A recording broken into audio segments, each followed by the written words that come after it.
叶晨眼看两人从刚才的剑拔弩张，变成了现在的你侬我侬，心里对马兰的印象忽然有了几分改观。纵使马兰有那么多的缺点，但在他与萧长坤的婚姻里，他是真正走心并且动真感情的那一个。至于自己这个老丈人，他对马兰似乎从来都没有过真感情。提及自己与马兰的过往，他总是一肚子牢骚与埋怨，但现在看来，马兰或许才是他最好的归宿。否则以他的性格和处事风格，就算当初他和韩美琴一起去了美国，如今恐怕也已经分道扬镳。萧长坤的身上有太多这个年龄段的男人共有的缺点，只不过别的同龄人20个缺点里占了3、5个，多则7、8个，而他至少占了18个。所以换个角度看看，能容忍他到今天的女人，这个世界上除了马兰，恐怕也不会再有第2个。这也多亏了马兰直来直去的性格，不高兴就骂，生气了就打，所以在面对萧长坤身上那么多缺点的时候，马兰才能用打骂的方式来对冲萧长坤的缺点所带来的伤害。要是换成韩美琴那种性格的人，成天面对萧长坤身上各种缺点，内心的机遇无处释放，恐怕早晚被逼疯，或者干脆直接抑郁。叶晨相信，经过了今天这道坎儿，萧长坤和马兰的感情应该能回暖不少，起码以后回到家不用为老两口干仗或者冷战而头疼了。一旁的萧初然虽然没看到老两口在后面肉麻的行为，但也明显意识到这件事情之后，老两口的感情确实有了不小的提升，心里对老公叶晨自是十分感激。叶晨把车开上回城的高速之后，便开口问道：爸妈，咱们晚上去哪儿吃？还在外面吃吗？马兰连忙道：不了不了，初然飞机落地早，折腾一圈，现在也才4点多，咱们一家人好久没一起吃饭了，不如就在家坐着吃吧，在家吃多有氛围。萧长坤也不假思索地说道：我看行，初然这么久没回家，肯定想吃家里的饭菜，而且咱们家也很久没有好好做一顿家宴了，干脆咱们一起去趟超市买点菜和鸡鸭鱼肉，晚上我们2口子给你们俩露上一手。萧初然一听这话，自然也是举双手赞同，开心地说道：爸妈好久没一起下厨了，今天能一饱口福了。叶晨见3人都达成了共识，便笑着说道：那行，那就直接去超市大采购了。马兰在后面感慨道：哎呀，可惜啊可惜。萧长坤好奇地问他：老婆你在这可惜什么呢？什么事让你感到可惜了？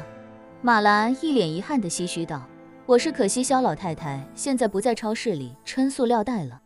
不然去超市购物还能享受一把她的服务。萧长坤下意识地问：钱红艳前段时间不是被拘留了吗？她那个事怎么样了？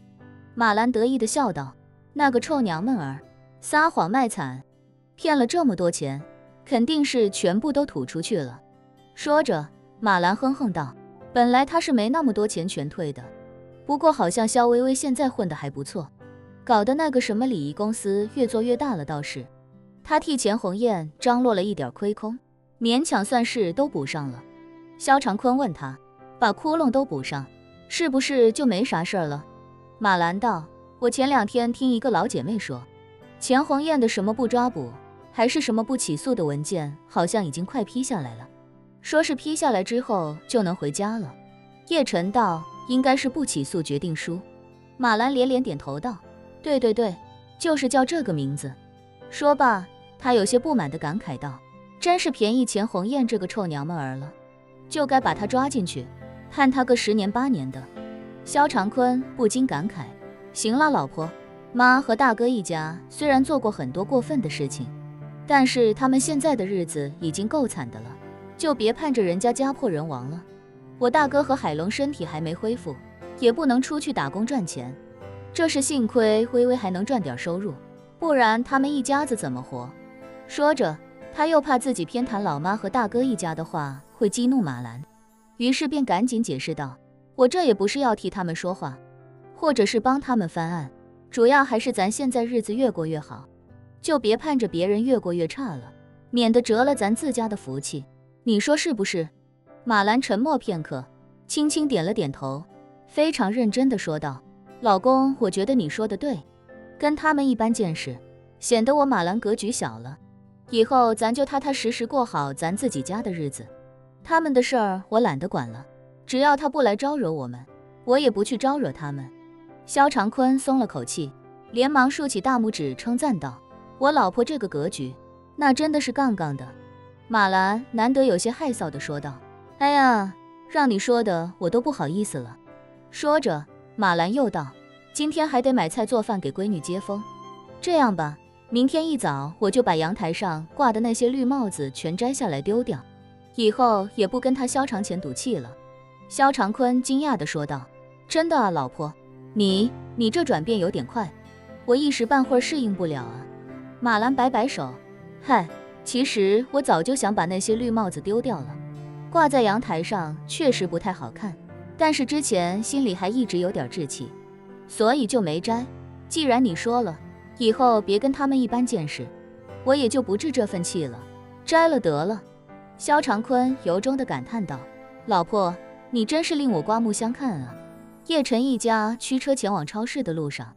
辗转北美和欧洲的周良运也终于抵达了金陵。他这一次来华夏，拿的是北欧的护照，在抵达华夏之后，他便可以继续使用之前那个周良运的身份。叶晨已经拜托手眼通天的孙之栋帮忙，为他解决了国内的身份问题。他之前造假的周良运身份已经完全变成了真实可查的档案。他抵达金陵之后，只需要找个派出所办理一下身份证的挂失，几天之后就能拿到自己的新身份证件。走出金陵机场的周良运心情百感交集，他之前婉拒了叶晨来接自己的好意，一方面是不想给他添麻烦，另一方面也是希望自己能够不留任何隐患的在金陵重新开始。于是他便直接拦下一辆出租车，前往金陵古玩街，打算故地重游一番。他不是金陵人，而且从小一直都在海外生活。为了把九玄天经带给叶晨，他来金陵生活了一段时间，对金陵还算熟悉。这其中最熟悉的自然就是自己当时工作的古玩街了，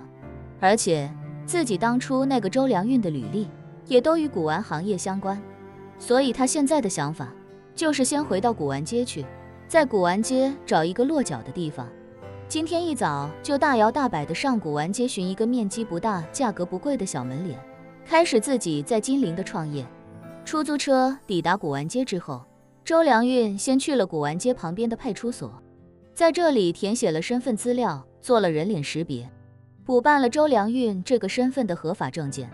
随后派出所给他出了一张临时身份证，这样一来，他在金陵便可以正常入住酒店。从派出所出来，古玩街已经快要到了下班时间，周良运便直接背着包到古玩街里面转了转。这里的环境和自己走的时候并没什么两样，只是自己走的时候没想过还会再回来。周良运刚走进古玩街不多久，便有一名小贩认出了他，惊讶地说道：哎呀，这不是以前吉庆堂的周经理吗？您什么时候回来的？古玩街的环境没有什么变化，其中的商业状况也依旧没变。吉庆堂现在依旧是古玩街最大的店铺。当初周良运能做到吉庆堂的经理，在古玩街讨生活的人基本也都认识他。周良运已经不记得那小贩是谁，但见对方认得自己，便非常客气地说道：您好，我是刚回金陵。那小贩点点头，有些八卦地低声问道：周经理，如果我没记错的话，当初您应该是被宋家的宋婉婷宋小姐开除的吧？周良运也不觉得尴尬，微微点头，坦然道：没错，当时我在业务上犯了点错误，被宋小姐开除了。那小贩忙道：现在的宋小姐可不是当初的宋小姐了，当初的宋小姐只是吉庆堂的负责人，现在她是整个宋家的家主。您这次回来，可不要让宋小姐知道，不然说不定要找你麻烦的。周良运微笑道：我虽然之前被宋小姐开除，但那也只是工作上的问题，我与宋小姐也没别的什么矛盾，我想她应该不会跟我一般见识。说罢，周良运又道：实不相瞒，周某人这次回金陵，是想在古玩街寻个铺子，自己做点小生意。兄弟若是知道有什么好铺子转让，不妨给我推荐推荐。那小贩耸耸肩，古玩街的生意现在越来越不好做了。我记得您以前好像是潘家园出来的，当时您在潘家园应该就是开店卖古董吧？怎么现在又想着来金陵干了？这不是越干越倒退了吗？当初周良运应聘吉庆堂经理的时候，履历中提及他20多年前就开始在潘家园摆摊。当时金陵古玩街不少小商贩都觉得他是尊大神，所以对他的背景履历口口相传。潘家园算得上是华夏古玩行业的耶路撒冷，混过潘家园的，在国内任何一个城市的古玩街基本上都能横着走。周良运履历丰富，回金陵古玩街做买卖，外人看来确实有点走下坡路。